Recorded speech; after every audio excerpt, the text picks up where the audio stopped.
어린이 휴일을 잘 보내고 있나요? 내일 수업에 대한 내용을 보도록 합시다. 내일 수업은 분자량과 화학식량에 대해서 내용을 다뤄볼 건데요. 그럼 먼저 분자량부터 보도록 합시다. 분자량이라고 하는 정의를 먼저 하기 전에 분자량이 왜 필요한지 보면 원자량과 똑같은 내용이죠. 원자량은 원자가 너무 작기 때문에 그것을 다루기에 너무 불편해서 상대적인 양을 사용해서 원자량을 표시했죠. 그럼 분자량도 마찬가지입니다. 원자가 모여서 이루어진 분자도 너무 작으니까 질량이 너무 작으므로 다루기 힘들어서 그래서 원자량과 같은 기준을 사용하여 상대적인 질량으로 나타내는 것을 우리가 분자량이라 하는 거죠. 따라서 분자량이란 분자를 구성하는 모든 원자들의 원자량을 더한 값으로 분자의 상대적 질량이므로 단위가 없다라는 겁니다. 자, 실례로 물 분자의 분자량을 한번 구해보도록 할까요? 물 분자는 H2O라는 분자식을 가지고 있죠. 그러면 하나의 물 분자 안에는 수소 원자 2개와 산소 원자 하나로 되어 있죠. 그러면 수소 원자의 원자량을 각 개수만큼 더하고요. 산소의 원자량을 각 개수만큼 더하면 1 곱하기 2 더하기 16에서 18이라는 H2O의 분자량이 나오게 되는 것입니다.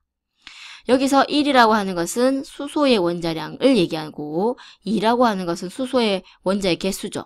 그래서 수소 원자의 총 원자량 더한 값이 2가 되고 그다음 산소는 하나밖에 없기 때문에 산소 원자의 원자량을 더하면 총 18이라는 H2O의 분자량이 나오게 되는 것입니다. 자, 그러면 이러한 원리들을 바탕으로 여러 가지 중요한 분자의 분자량을 구해보도록 합시다. 수소 분자는 근데 단 여기서 알아야 될 게 수소, 탄소, 질소, 산소, 염소의 각각의 원자들의 원자량은 1, 12, 14, 16, 35.5라고 표시가 되어 있습니다. 그러면 얘네들의 분자량은 그 원자들의 원자량을 바탕으로 구하면 되는 거죠. 수소는 수소 분자라고 하는 분자는 H2라는 분자식으로 표시되기 때문에 수소의 원자량 1의 개수가 2개이므로 2가 되겠죠. 그럼 물 분자는 아까 18, 암모니아는 질소의 원자량 14에다가 14였죠. 수소가 3개 있죠. 그러므로 1이라는 원자량이 곱하기 3 해서 17이 되는 겁니다. 메테인은 탄소의 원자량이 몇이죠? 네, 12죠. 그럼 12에다가 수소가 4개가 있으므로 각각의 원자량 1 곱하기 4에서 4를 더하면 16이 됩니다. 똑같은 방법을 해보면 산소는 원자량이 16이죠. 근데 O2 산소 분자는 2개가 있으므로 32가 되고요. 이산화탄소는 12에다가 32를 더하면 44. 근데 포도당은 6 곱하기 12 더하기 1 곱하기 12 더하기 6 곱하기 16을 하면 180이 됩니다. 염화수소는 1 더하기 CL은 35.5이므로 더하면 36.5의 분자량을 가지게 되는 거죠. 자, 그러면 두 번째 내용입니다. 화학식을 보도록 하죠. 화학식이라고 하는 것은 물질을 이루는 원자의 종류와 개수를 원소 기호 숫자로 나타내는 식인데요. 물 분자의 화학식을 보도록 할까요? 예를 들면 H2O라는 게 분자식이었죠. 물의 분자의 분자식. 그 앞에 2라고 하는 이러한 숫자를 적은 이 화학식의 의미가 뭐라고 하냐면 요 2라고 하는 숫자는 물 분자의 수조래죠. 그러니까 H2O 물 분자가 2개 있다 이 말이에요. 이 화학식을 의미하는 바는 H2O 물 분자가 2개 있대. 그리고 그 H2O 안에 분자식 안에는 수소 원자가 2개 있고 산소 원자가 하나 여기서 1이라고 하는 숫자는 생략되어 있습니다. 1이라고 하는 숫자 생략되어 있다는 것을 잘 생각해야 됩니다.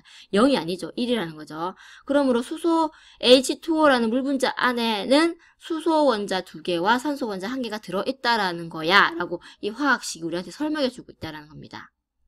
그럼 메테인 분자의 화학식을 보도록 할까요? 메테인은 CH4예요. 그러면 요 앞에 1이라는 숫자가 생략되어 있죠. 그 말은 메테인 분자는 하나 있고요. 그리고 메테인 분자 하나에는 탄소 원자 1개와 요 끝에 숫자 1이 생략되어 있죠. 그럼 수소 원자 4개가 있대라고 우리에게 얘기해 준다 이 말이에요. 이 화학식이. 자, 그럼 화학식에는 여러 종류가 있지만 그 안에 우리가 본격적으로 봐야 될 게 분자식과 실험식입니다. 그러니까 분자식과 실험식을 가장 기본적으로 하는 것이 바로 화학식이죠.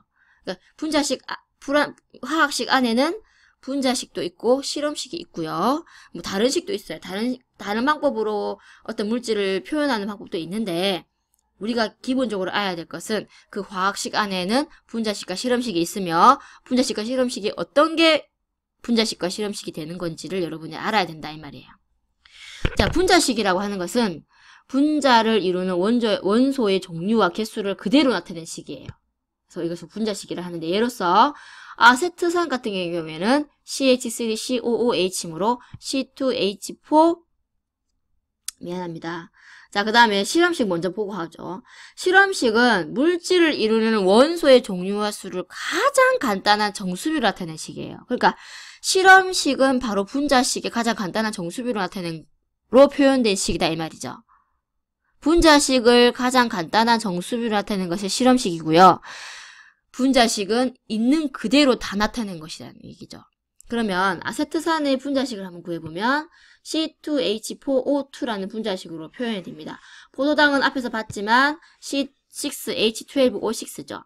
그러면 이 실험식을 나타내 봅시다. 실험식은 이 분자식에 이루는 그 원소들의 종류와 개수를 가장 간단한 정수비로 나타내는 것인데, 그럼 아세트산 같은 경우에는 탄소 2개, 수소 4개, 산소 2개이므로 가장 간단한 정수비, 개수비의 가장 간단한 정수비 1대 2대 2죠. 1대 2대 1이죠. 그러므로 CH2O라는 이런 실험식을 가진다 이 말이죠. 아세트산은. 그럼 포도당은 어떻게 될까요?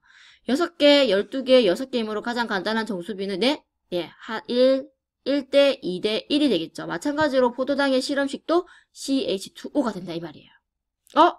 아세트산과 포도당의 분자식은 당연히 다르죠. 있는 그대로 다 나타낸 분자식이기 때문에. 근데 그 아세트산과 포도당의 분자식을 가장 간단한 정수비로 나타낸 실험식을 구해봤더니 아세트산과 포도당의 분자식이 다름에도 불구하고 실험식은 같은 거예요. 자, 이게 무슨 말이냐면 실험식은 같을 수 있지만 분자식은 같지 않은 경우가 많다 이 말이죠. 자, 그럼 여러 가지 중요한 분자식과 실험식을 보도록 합시다. H2O2는 분자식으로 나타낸 H2O2는 과산화수소예요. 그럼 얘의 실험식은 어찌 될까요? 가장 간단한 정수비. 수소와 산소는 다 1대1로 있죠. 그러므로 HO로 실험식이 되겠죠. 그러면 C6H6라는 이 벤젠 같은 경우에는 분자식이 탄소 6개, 수소 6개이므로 얘의 실험식, 가장 간단한 정수비 1대1이죠. 그래서 CH가 된다 이 말이에요. CO2는 어찌 될까요? CO2는 이산화탄소로 얘는 1대2이므로 가장 간단한 정수비도 1대2죠. 그러므로 CO2는 분자식 이꼴 실험식이 되는 거예요. 마찬가지로 H2O 물도 분자식 이꼴 실험식이 되는 거죠. 그리고 분자식 요 C4H10은 우리가 부탄가스에 들어있는 부테인이라는 가스 분자식인데요. 얘는 탄소와 수소의 가장 간단한 정수비가 몇 대 몇이죠? 정수비죠. 그러므로 2대 5가 되겠죠. C2H5가 되는 겁니다. 포도당은 아까 구했지만 CH2O라는 실험식을 가지죠. 자, 그러면 이러한 분자식과 실험식의 가장 간단한 이런 관계를 우리가 표시할 수가 있는데요. 분자식은 실험식의 정수배이므로 실험식 양과 분자량과의 관계로부터 n을 구할 수가 있는 거예요. 무슨 말이냐면 예를 들어서 설명을 하겠습니다. 벤젠 같은 경우에는 탄소 6개, 수소 6개로 된 이 벤젠은 분자식이 C6H6로 되어 있죠. 근데 얘의 가장 간단한 정수비로 나타낸 실험식은 알다시피 CH예요.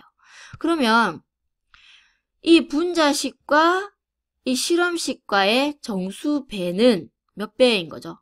실험식의 6배가 분자식이 되는 거죠. 마찬가지로 얘의 분자량 C6H6의 분자량은 실험식 C와 H의 이 실험식 양 CB와 1에 더한 값이 이 CH의 실험식 양이거든요. 이 실험식 양의 정수배 6배를 하면 탄소 6개, 수소 6개로 된 이 분자의 분자량과 같다 이 말이죠. 따라서 n 값은 6이라는 겁니다. 결국은 분자식과 실험식 간의 요 정수배이므로 분자식과 실험식과의 관계는 정수배로 표현이 되므로 그 정수배 n 값은 6이 된다 이 말이에요. 자, 그 다음에 화학식량을 보도록 합시다. 화학식량은 화학식을 구성하고 있는 원소의 원자량을 합한값을 의미하는 거예요. 자, 이온 결합 물질, 금속 결합 물질, 다이아몬드 같은 경우에는 이러한 화학식량이 중요한데요. 왜냐하면 분자로 표현할 수 있으면, 분자식으로 표현할 수 있는 물질이면 분자량을 구하면 되는 거예요. 그 분자량이 어차피 화학식량이니까. 그런데 분자식으로 나타내지 않는, 분자로 치지 않는 물질이 존재해요. 그게 바로 이온 결합 물질, 금속 결합 물질, 다이아몬드 같은 이러한 분자로 존재하지 않는 물질들은 분자식으로 표현이 안 되죠. 그러므로 얘네들을 우리가 화학식량을 구하기 위해서 어떻게 해야 되냐? 그것이 바로 실험식을 구해서 그 실험식을 구성하고 있는 원자들의 원자량을 더한 값을 우리가 화학식량이라고 하자라고 약속을 한 거예요. 그럼 여러 가지 물질의 화학식량을 한번 구해봅시다. 염화, 나트륨, 구리, 다이아몬드 같은 경우에는 각각 다 분자로 치지 않는 물질입니다. 염화, 나트륨 같은 경우에는 이온 결합 물질이고, 구리 같은 경우에는 금속 결합 물질이죠. 그리고 다이아몬드 같은 경우에 나중에 배우지만 원자성 공유 결합 물질이라고 합니다. 이 다이아몬드는 알다시피 탄소 원자들이 계속 이렇게 그물처럼 이어져 있는 거죠. 얘네들이 이까지만 다이아몬드야 하고 구별이 안 되죠. 구분이 되어지지 않기 때문에 얘네들은 다이아몬드 같은 경우에 이러한 원자성 공유 결합 물질들을 우리가 분자로 치지 않는다는 얘기입니다. 자, 그리고 이온 결합, 염화, 나트륨 같이 이렇게 반복돼서 계속 음이온, 양이온 이렇게 계속 이어지는 반복 구조가 계속되니까 요까지 어느까지만 염화, 나트륨이다 라고 구별이 안 되는 거예요. 그래서 얘네들은 우리가 분자로 치지 않는다는 얘기입니다. 이렇게 분자로 치지 않는 이러한 물질들은 어떻게 분자량을 분자로 치지 않는 분자량을 구할 수가 없죠. 그래서 얘네들 우리가 실험식을 구하고요. 그 실험식의 실험식량을 우리가 화학식량이라 하자라고 하는 겁니다. 자, 구해보면 NaCl은 다 1대1로 결합됐기 때문에 실험식이 NaCl이에요. 그럼 NaCl의 화학식량, 실험식량은 바로 Na의 원자량과 Cl의 원자량 합한값 58.5가 얘의 실험식량 이꼴 화학식량이 된다 이 말이죠. 마찬가지로 금속 결합의 Cu도 얘의 원자량이 바로 얘의 실험식이 되고 실험식량이고 화학식량이 된다면 Cu의 원자량을 그냥 얘의 화학식량이다, Cu의 화학식량이다 라는 겁니다. 다이아몬드도 마찬가지예요. 얘는 화학식량이 그냥 얘의 탄소 C로 표시하기 때문에 화학식량이 바로 탄소의 원자량 12로 표현을 한다라는 겁니다. 자, 이까지 내용을 바탕으로요, 우리 본 수업 시간에 공부를 해보도록 합시다. 수고하셨습니다. 수업 시간에 봐요.